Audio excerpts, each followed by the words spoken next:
Good day, I'm Carrie Ann Smith and this is your JIS News for Friday, October 10.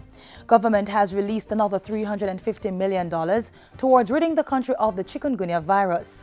This is in addition to the $150 million that was allocated last week to destroy mosquito breeding sites and carry out other intervention measures.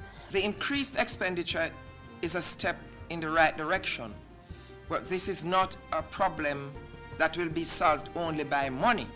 I call on every single Jamaican to get involved by keeping their surroundings free of debris and materials which serve as breeding sites. Prime Minister Portia Simpson Miller gave the update during a press briefing at Jamaica House Thursday. She assured the nation that there was enough paracetamol available, free of cost, at public health facilities, in addition to the supplies at private retail outlets. The Prime Minister also announced extended opening hours at some health centres in the hardest-hit parishes of St. Thomas, St. Catherine, Kingston and St. Andrew. Mrs. Simpson Miller promised to provide regular updates on the government's response. The Jamaica constabulary force, meanwhile, is doing its part to rid the country of mosquito breeding sites. The Police High Command has directed all police stations to engage in a cleanup exercise and help stem the spread of the chikungunya virus. I think it has been successful so far, but as you know, we have to try to stay with the program and ensure that we don't just do it for one day, but we do it on an ongoing basis. While lending his hand at the Half a Tree station this week, the police commissioner revealed that some members of the JCF had been affected by Chik-V, but said it had not hampered the operations of the force. We have been able to field our patrols and carrying on with all the functions that we do. And it is because we have been taking care of our surroundings.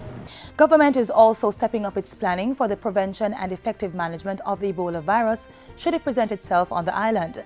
The Ebola Contingency Action Plan includes the Ministry of Health and ODPEM, which is receiving logistics coordination support from the Jamaica Defense Force and public safety and law and order enforcement support from the Jamaica Constabulary.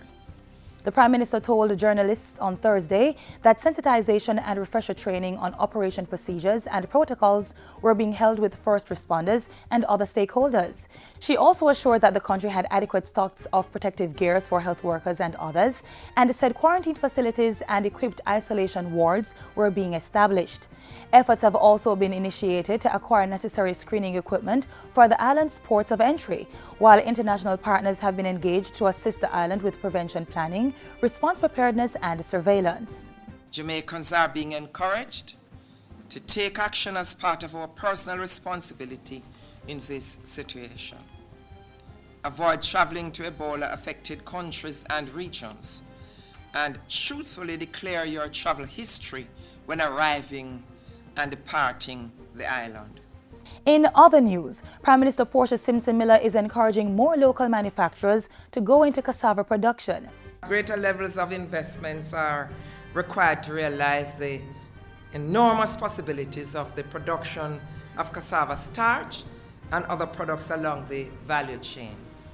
These include flour, bami, bread, paper, pills, and other pharmaceutical products. Mrs. Simpson Miller was speaking on Wednesday as she toured Red Stripe's Spanish Town Road plant.